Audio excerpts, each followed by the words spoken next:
Puri ng Diyos, puri ng ating Panginoon. Ang tanong, gaano ba kabukas ang ating mga puso sa salita ng Diyos? Sa Ebanghelyo ngayon makita natin na inutusan ni Jesus ang kanyang mga alagad para humayo at magpagaling, magpalaya sa masamang espiritu, magturo, hanapin yung mga nawawalang mga Israelita.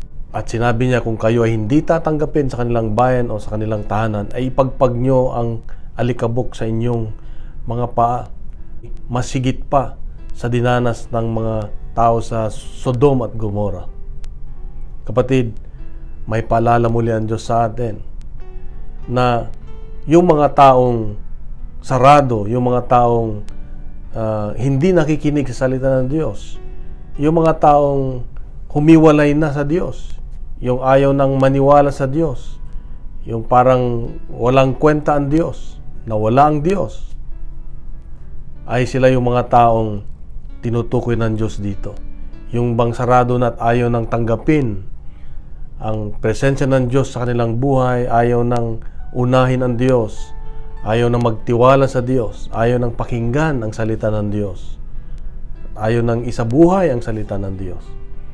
Ito ay may paalala ng Diyos sa atin na kapag sarado ang puso natin, ay wala tayong kapayapaan sa buhay. Dahil ang unang tinuro niyang gagawin ay batiin ng kapayapaan yung mga bayan at tahanan na inyong dadatnan.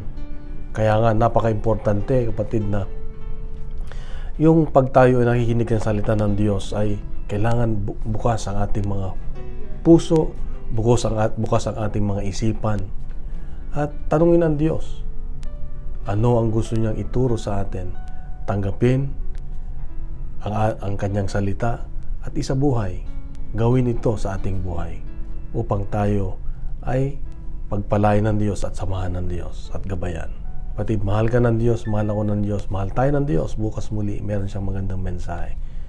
Isang mapagpalang Huwebes sa ating lahat. Pagkalat natin ang mabuting balita, siya ang mabuting balita. At huwag yung fake news. Dahil ang fake news, nakaka-high blood, nakaka-stress. God bless. God is good.